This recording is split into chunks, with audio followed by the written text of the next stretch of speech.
Hey,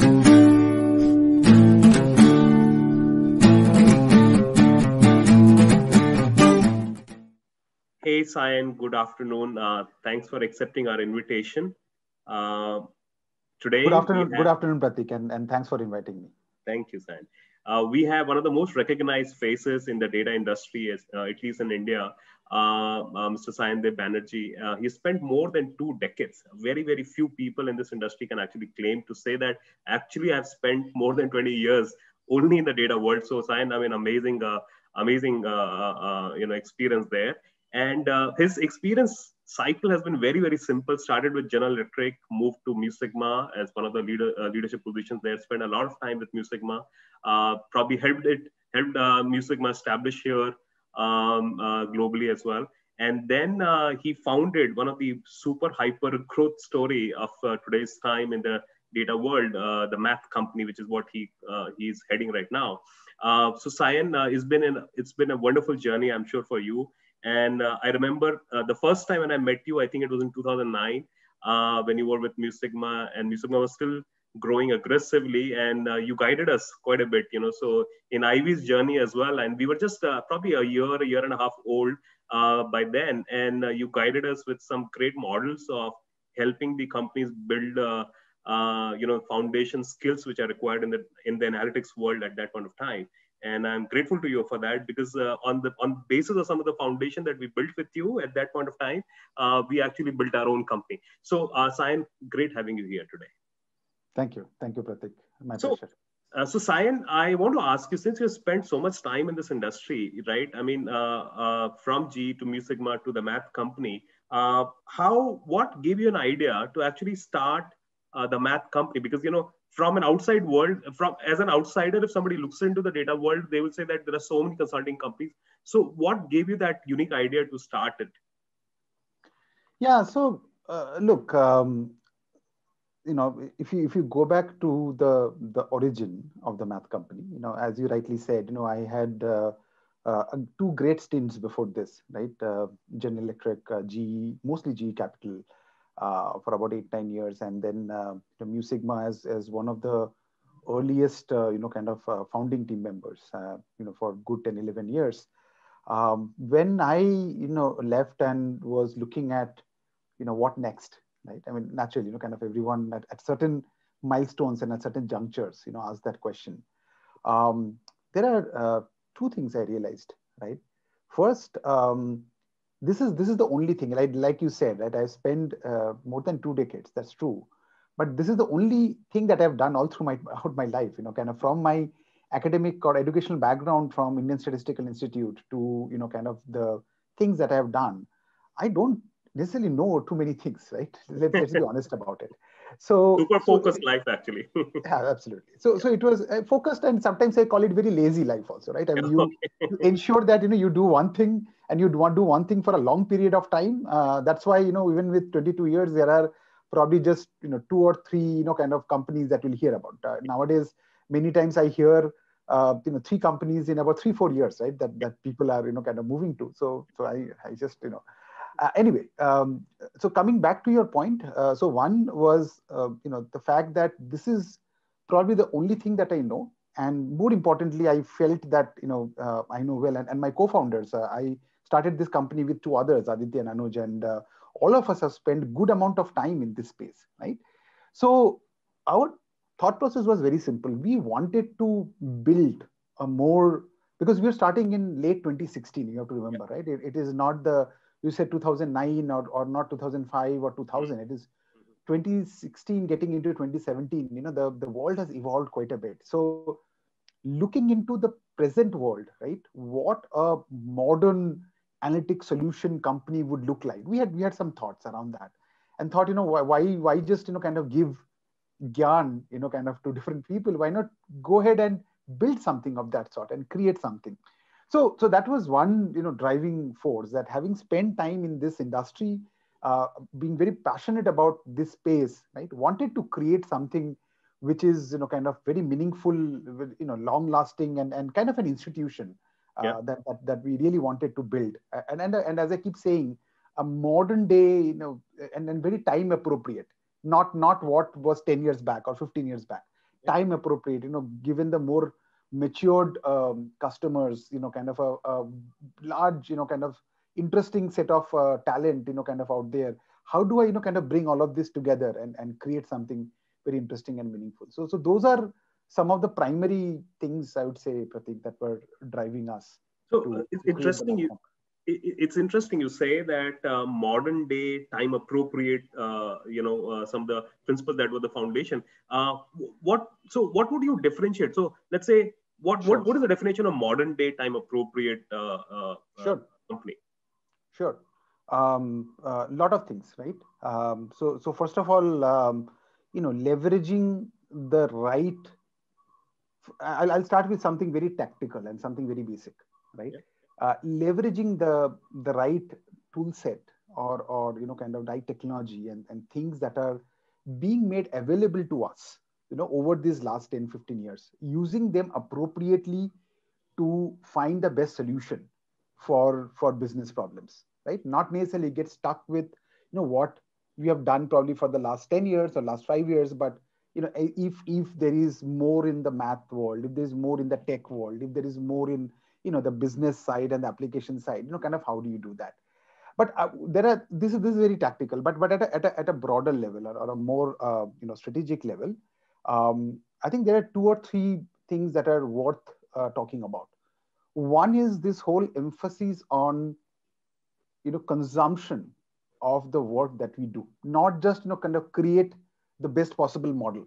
Absolutely. That's no longer kind of the thing that will kind of give you the right value or give you the right accolades, whatever it is. It is about real consumption and making analytics real. How do you enable consumption? And by that, and I can talk kind of for days around that it is not just about the algorithms. It is not just about the data science. It is about really combining the data components, the true data components, the data engineering components, the data science components, the product engineering components, so that you can take from raw data, source data to real applications and therefore enabling consumption. Right? That was one big focus area for us when we got started. Right? How do you really keep your focus on consumption? And as you could understand, that means a lot of interesting things. It is not enough to be the best in terms of your data science skills, which if you look at my background and that's probably where I come from.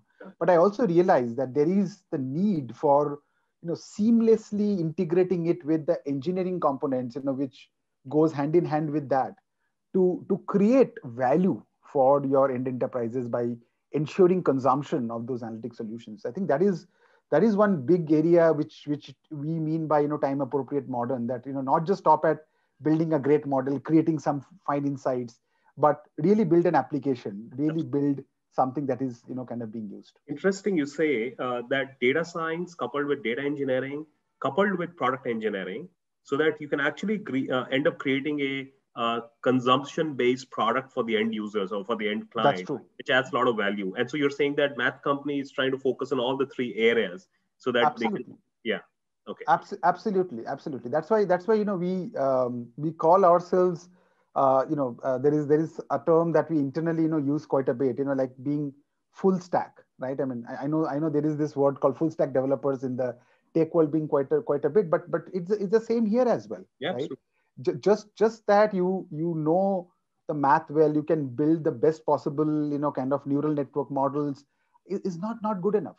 It's not good enough, right? You have to be able to create the right kind of the right pipelines, where the data flows from, how will it kind of feed into your future models or the other things that you run, and then how do you productize the outcome. The outcome cannot be just a piece of nice algorithm. It cannot be a few pretty looking slides, right? It cannot be just the dashboard. I mean, these are all very important, don't get me wrong, but is it good enough, or will it enable somebody to make those decisions that they need to make, right? At the end of the day, somebody needs to make a decision whether to kind of give a loan, whether to change the promotion structure, whether to kind of make some alterations in the supply chain, whatever the problem and the decisions that they need to make.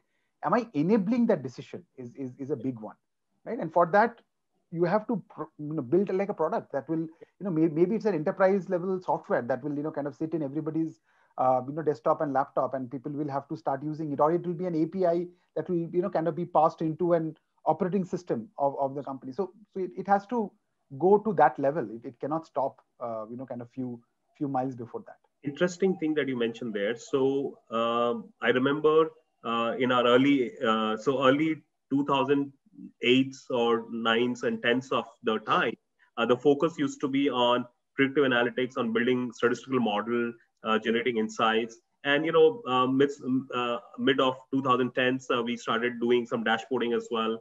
But now you're saying that it's the complete portfolio which end up creating a portal like an app or a product. App is the right word. Yeah, you have to literally build an application, right? Which will kind of keep the data needs to keep feeding into it, and the algorithms needs to run. The outcome needs to be showcased or demonstrated in a particular manner, and then some scenarios has to be created. Whatever. I mean, an app has to be created. Sure. That's the right term. So in terms of your team size, Sayan, you guys are approximately at what number right now? We are about 450. 400. Yeah? Last time I met, you said 350. So which is a good thing. I mean, we are meeting up probably a year's time. So now it's 400. We are about 450 now, 50 plus. I mean, Great then. So I want to ask you, in this data science, data engineering, and product engineering space, so if you were to distribute the team size in terms of skill, so what percentage would go anywhere? I mean, would you have some understanding? Yeah, I definitely would. See, look, while this is the gamut that you have to run, right? There are two aspects to it, Pratik. One is having specialists, right? Yeah. Having specialists in each of these. If you look at the data engineering, data science, and product engineering as the three columns or the three pillars, right, on which the solutions stand, you have to have experts in each of them. And by nature of it, you probably have a slightly fatter pillar on the data science algorithm component, because it's also a lot about the business understanding, understanding the behavioral component. So there are a few more things, and the data engineering. But what we are essentially trying to build, and that is where our ambition is that if a bulk of our analysts are actually can transcend across these verticals, that's where the real win is, right? That's why I keep using the term full stack. It's ambitious. It's not. You will know that very well, right? Because you kind of keep training a lot of people on each of these components, and we're not expecting that somebody will come with a full stack ability. Yeah. But if somebody comes with kind of almost, if somebody comes with nothing also, right? Yeah. There should be an ability. We should have an ability to kind of inculcate those learnings and knowledge and training in each of those pillars, right? So that over a period of time, 2, 3, 4, 5 years, whatever it takes, somebody starts becoming more end-to-end and can really take a project from the source data, raw data, the problem statement, and take it up to the product, right? So if you ask me to envision, see, today there is some distribution, but if you ask me to envision, I would say that almost 50-60% of the kind of the people would be of that nature. If you have to have and then the remaining 30% can or 30-40%, whatever, be equally distributed between those pillars, and those are more the experts, right, who go very deep into that, right, who constantly look at how to improve the level of expertise in each of them, because these spaces are also changing rapidly. Absolutely. Right? Data science, that when you and I first spoke in 2009, we are talking about how to teach SAS to people, probably, right? Or kind of should we do SPSS, and R was some language that no, we not even do R. I know, but I'm saying kind of probably some of the universities, some academic colleges are using it too. Today, where even nobody talks about R, unless you're doing Python, unless you're doing Spark and something, it probably so these worlds, and it's the same holds in the engineering world as well, right? So these worlds are also changing. So there has to be your depth guys, right, or the experts who will not only help build those solutions, building the higher level of expertise, but also move that field ahead. Absolutely right. So basically, then you're saying that you need 50 to 60 generalist kind of folks who have very good understanding of data science, because these guys end up working with the client, end up solving business problems, understanding business problems as well. But they should have understanding of data engineering, as well as product engineering to an extent, so that they can actually work on that end-to-end project. And then you have the rest of the people are more pillar specific domain experts, right? So that's how the team composition that you have. Yeah, and then I'm not getting into, obviously you need some industry expertise also to be layered on top of that, and then some functional expertise, right? I mean, you need people, and those are far and few, right? If you are talking of a large workforce, right, you don't have 5% people who are marketing experts. No, you have countable few, right? These 3 or 4 people who are really your, the supply chain guys. These are your marketing guys. This is probably a retail guy, or there is, those layers are also there. Absolutely. But, functional guys, correct. But yeah, you are right. I mean, what I'm calling as generalist is really almost the building block of what we are doing. And yes, they can start with the major knowledge or understanding of, and I call that the middle portion, right? The nice patty, kind of in a burger, kind of that you have. The middle layer, like how IBM used to say, right? I mean, middle layer supports all the applications. Without it, you do not. So I think that's the skill middle layer that you're talking about. So you need to have the front end and the back end. And if you can't, see, the problem is that if you have complete, you're opaque, you don't have any understanding of what's in the back end, what's in the front end, then the whole system breaks down, right? I mean, if you just have blind handovers from one side to the other, then the whole system breaks down. Right. So the knowledge of these will allow somebody to, and they can have strength on certain areas. There is nothing wrong in that. But unless they can, at least translate, saying that, okay, I broadly, and I know quite well what this is, I can do a little bit of that. And maybe with the help of an expert or somebody who is good in some of these engineering components, work together as a team. And that's why a team is important, right? Most of the time, a good project that we work on is not a, kind of a solo project. I mean, this is sometimes a wrong notion that, the one individual working on one project. Problem is that, that one individual working on one project can bring one of those, kind of pillars alive quite a bit. And that's why a team is important. A team composition is important. So good that you brought that point. I wanted to also ask you, Sayan, what we keep hearing, because, we work with so many young data science aspirants, we've been doing for the last more than a decade now. So what we keep hearing is that what skills should I have to, let's say, get into, let's say, for example, math company, right? What are the things that as a young, fresh college grad, and then I'm going to ask the same question that, let's say there is the computer science engineer who's switching from an IT position, or let's say there is a financial risk analyst or financial analyst switching from a BFSI domain, or an economist switching from economics domain. So, but, as a fresh grad, right out of the college, right? What are the key skills that you look at when hiring, or math company looks at when hiring? Sure. So I'll talk about the math company, and I know in many ways that may not be generic or cannot be generalized, and I'll tell you why.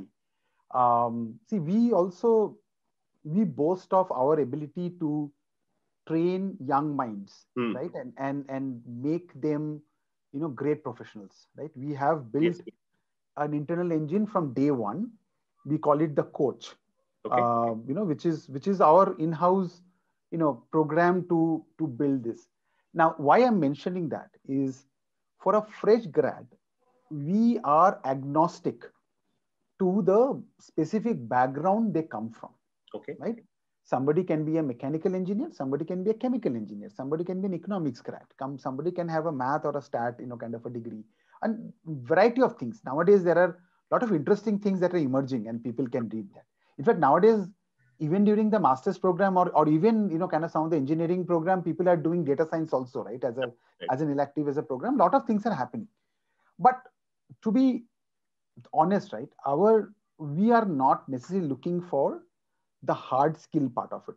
If somebody knows Python, great. I mean, they will probably have a, faster start, or they can, probably ramp up a little faster.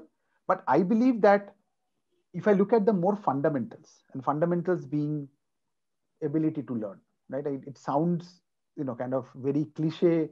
It might sound, kind of very, philosophical, but that's true. I mean, how, if I look for a hard skill today, 2 years down the line, and 2 years is also a good span, right? That will no longer be relevant. There has to be a different hard skill that somebody has to, learn and be adept at. So the ability to learn, right? How do you judge that? How do I judge that? Curiosity. Okay. Curiosity. There is different ways of understanding, and there are a lot of ways. One is, kind of you talk to people and understand, kind of their level of curiosity. Number one. Number two, I'm giving you some of the secrets, right? That at least I look for, right, when I interview people. Yeah. I absolutely want to see somebody passionate in their life, right, about something. It need not be anything to do with their courses. Okay. Somebody is passionate about photography.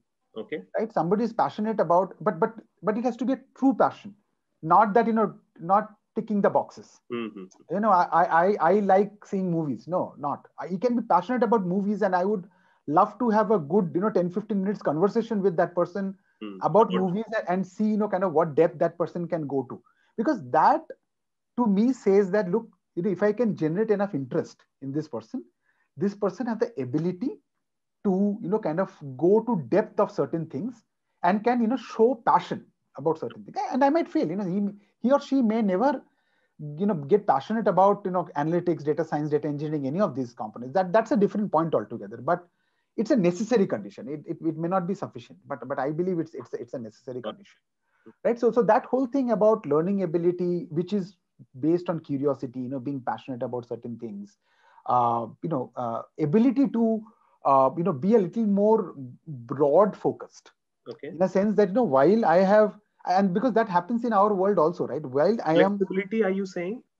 More than flexibility, somebody is probably have done, say, a 9-pointer, a 9 GPA, Okay. kind of fantastic, academic record. But if I talk to them about something very simple, right? I mean, if I talk to them about COVID vaccine, let's take a, kind of a very, right. I'm not saying that, somebody has to know the general awareness, the global awareness and kind of a little bit of interest on certain other things, certain which are broader activities, kind of broader events. Some awareness, some things has to be there again, right? And otherwise, if we get too single tracked, right? Even in our professional life, in our work, I don't think the outcome will be the best, right? If I just get focused on building the best possible algorithm, which I have to, by the way. I mean, I'm not saying that is not important, but if that is my only focus, then I will never be able to create the best possible solution. I have to understand what's going on with this client, what's happening in the automobile world, right? Suppose I'm working for a large automobile manufacturer, what's happening in the automobile world. I have to somewhere absorb a lot of these things, because they will play a very important role, right, in what I do. Makes sense. Great. Very good tips there. I also wanted to ask you, do you see that there is a saturation in the industry? Because we keep hearing that there are so many people who have been trained in data world. So I mean, is there an opportunity? Would there still be an opportunity after 2-3 years? What do you comment on it, Sayan? So I don't wish, but I at least hope that there is enough supply that I am not losing sleep over how am I going to meet my kind of demand for the next month, right? You ask my head of talent acquisition, and that person will jump kind of from wherever kind of that person is. See, I don't have an exact number, but one thing you can easily track is number of just startups in this space that are starting every year. How many have started even in this COVID year of 2020? You will be amazed. I unfortunately don't have the latest number, right? Even if you look at the NASSCOM data, that will tell you about India. That number itself is mind-boggling. Yep. Then there is the whole world, right? In today's world, right, nothing is stuck to geography. So there could be a startup that starts in Vietnam, something that starts in Israel, something that starts in Hungary, something that starts in the US, and you can be part of that in many different ways. You can be part of that by being in that geography or by being anywhere in the world, right? The world that way is, because of what technology has allowed us to do, has become flatter. So the fact that so many new initiatives are starting, and then I'm not even talking about just tracking the growth of the existing organizations. If you look at large companies like an IBM and an Accenture and even a TCS and HCL, and if you look at or even the Genpact, WNS, EXLs of the world, if you just look at the kind of growth that their data business, right? Overall, this whole let's call it the data business is seeing, that will tell you that these the startups, the people are starting there, they are not fools. They are definitely seeing that much of opportunity there, and then they're trying to grab that. And to do that, they will need kind of talent to make that happen. Yes, but it's true that the need for the talent or the type of talent obviously will keep evolving over a period of time. Like we said, right? I mean, in 2009, when we're looking for talent, at least from a hard skills perspective, the kind of things that we're looking at, Pratik, today we will not look at the same things, right? We look at something else. And then there are so many specializations now, right? As this whole AI world, kind of everything gets mingled. The things around vision, things around, kind of sound, mission signals. How do you, kind of interpret some of those? How do you, process some of those? It is evolving, but not at all. I think for the next, I don't want to take a prediction, but at least for the next 10 years, I only see this growing.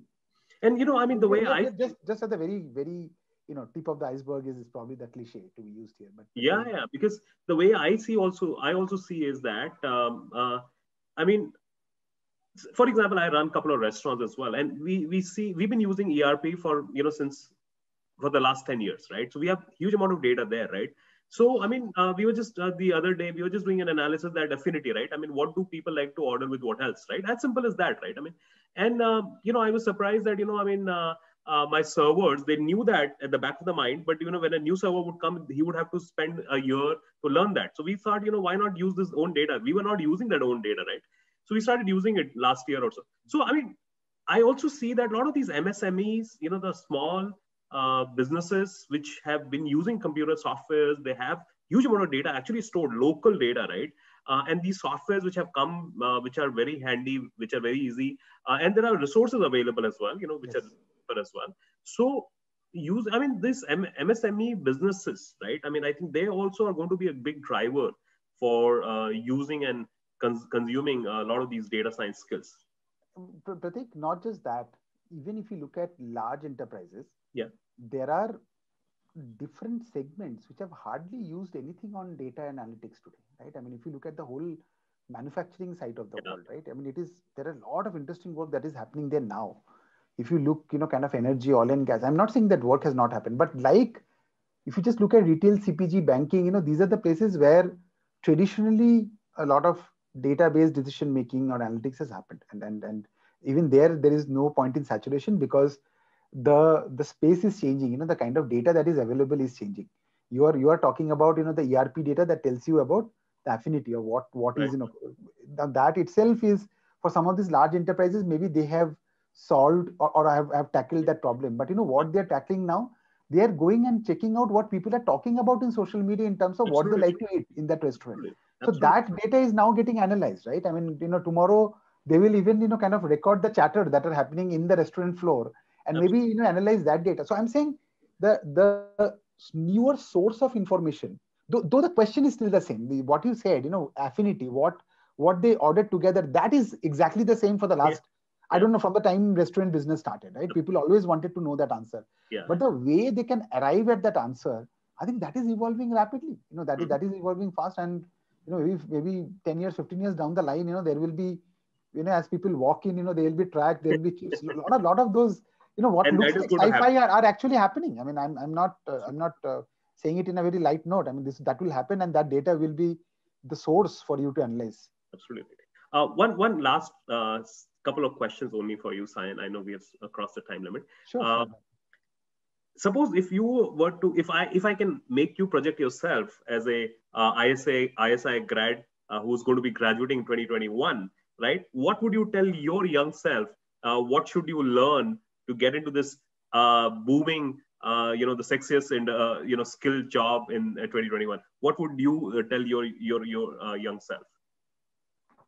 Yeah, so what I will tell myself again, with I'll obviously have the hindsight of this. See, if I don't have any of this knowledge or no, I don't say even knowledge, just the learnings and the experiences that I've gathered over the last 21, 22 years. Yeah.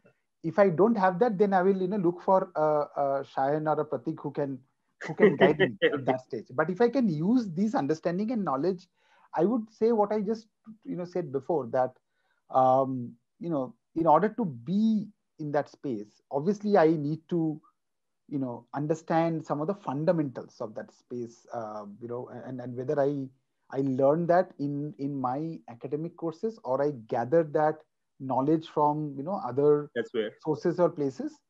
I need to know some of the fundamentals, kind of some technology part and some math part is almost essential, right? Yeah. But what is more important is understanding a little bit more of business. See, at the end of the day, what is this whole data science, data engineering, what is this about? Actually, to the youngsters I say this: see, at the end of the day, you are problem solving, you are solving a specific problem. If you take your eyes off the problem, right, then you will be hooked by the bouncer. The bouncer will come and hook you. You will kind of try and perfect your stance, but you have taken your eyes off the ball, right? Right. From a cricketing language perspective. So understanding the problem and spending more time and energy in understanding the problem, and therefore what solution I'm providing to that problem, I think is something that I will tell myself, that kind of get your mind to that. And the reason why I'm saying this, while you need to have understanding of some of the hard skills, believe me, many of these are also getting commoditized, right? Absolutely right. Kind of when I started, right, the amount of knowledge that was required for me to create a predictive model, say using something simple like a regression model. So the amount of knowledge that is required to build that, you don't need it today, because those things have been commoditized. Those things are readily available for us to kind of use in so many different manners. So therefore my focus has to be on the problem. Their focus has to be on what solution I'm providing to the problem, what data elements can help me kind of solve this problem better, right? There are a lot of these questions that I will rather focus on than Makes sense. kind of the algorithm, the tech, and all the other stuff. So 2021 is no different than 2029 then. I remember you telling me exactly the same thing, that Pratik, I want people who can solve problem. And I also remember you telling me that, Pratik, do not focus just on the tech colleges. There is a great college, I think you're also from that college. And he said, go to Xavier's, get those BCom guys. And, those guys like to solve business problems and would be more than happy to have a look at them. So I think the message that you're trying to tell for 2021 from a skill perspective is that still, please, if you want to get into data world, remember data science is still about solving problem. So take any case, any problem, spend a lot of time, build that foundation that is required to build to solve problems. So that's, I think, is a very important message that you're giving. Also, just to summarize some of the messages that you said, be curious, you said, right? Because that shows your ability to learn. Be passionate about something, that whatever you do, at least show passion, real passion for whatever you're doing. And be aware of what is going on around your world, and see how your skills could be useful there around the world, right? So I think these are some of the important messages that you're giving, even from even for 2021. You're not seeing anything different than the Fundamentals never change, right? As I said, the business fundamentals never change. Business fundamentals are about how do I get more revenue, how do I get more customers, how do I minimize my cost, right? So those fundamentals, I think, from the time business started is still the same. Similarly, the fundamentals are still the same. Yeah, as I said, maybe there is far more focus on cloud and cloud technologies and kind of NLP and NLG, but these will keep evolving. If you talk 10 years down the line, I don't think the fundamentals will change, but the underlying hard skills will definitely change, and I'm sure we'll talk about things that are nowhere in existence today. Right. One last question for you, Sayan, since you were your co-founder for Math Company and is growing so well. A lot of our people would want to understand that what kind of culture, from a culture perspective, a lot of companies come and tell us, this is the hard skills, the focus is a lot on the hard skill. But I know you have built a culture in Mu Sigma. At least I was exposed to that. I know you're building a strong culture in Math Company as well. So what are some of the cultural perspective that you would like to talk about that Math Company has, which others probably do not? Well, whether others have or have Yeah. do or do not, kind of, I can't comment on that, Right. and that varies from organization to organization. I think there are quite a few, and we have 6 or 7 very important cultural tenets, but I won't necessarily go into that. I would broadly give you a sense of that. So I already spoke about a culture of continuous learning, right? Okay. I think that is very, very important. I think anybody in the math company, if they stop learning or applying themselves to the new context, right, I don't think they will excel, right? That is one. In general, for the company, another culture of being open. I know many people say and claim, but it's about how you practice, kind of an openness, open culture, kind of people, anyone can talk to anybody, kind of get idea. Because what an open culture does is that it helps bring ideas together. Mm-hmm. Good ideas needs to come together, collide with each other, and create some magic, Mm-hmm. something fascinating, right? So, and that won't happen if everybody is guarding their own territories, right? If I guard my own territory and you guard your own territory, each of us will produce something, but only when we collaborate and we talk. So this whole thing about openness, whole thing about more collaboration, right? Again, these are more easily said than done, right? In practice, how do you do this? What kind of cadences that you create, what kind of simple things that you create in the organization. I think that is very, very important. And then kind of the whole thing about as I said, little bit more curious and little bit more, I would say, adventurous or Yeah. ambitious Okay. to say that, look, why won't I be able to kind of solve this problem? Why can't I do that? Having that audacity a little bit is deeply appreciated. Yeah, that definitely creates kind of sometimes challenges on the other side, where you can't be expecting somebody to be really be a little more forceful on those side and not forceful on the others. But the fact that look, this is a problem, and it needs to be solved. I'm sure it can be solved, and not get bogged down by the fact, oh my god, somebody like this company which has existed for 100 years till date have not been able to solve this problem. How can I solve this problem, who has just been in data science for 1 year or 2 years? No, it really doesn't matter, because you are taking a fresh look at the problem. And you, and particularly the way, again, as I keep saying, the way the underlying space has evolved, the technology has evolved, the ability to solve problems has evolved. Somebody who has been trying this for the last 10-15 years are also new to some of those the tools and the techniques that you are leveraging to do that. So having that audacity a little bit kind of is, and I can keep going. I mean, if you ask me to talk about the math company and the culture, there are many aspects of it, but those are the things that quickly comes to my mind. Sure, great. So Sayan, great talking to you. You have given us a lot of insights, and I really liked the way you spoke about right from the genesis of your data science career, and then going to math company and talking about what is relevant in today's time. Sayan, always a pleasure talking to you. Thanks a Thank lot. you. Thank you. Thanks, Pratik.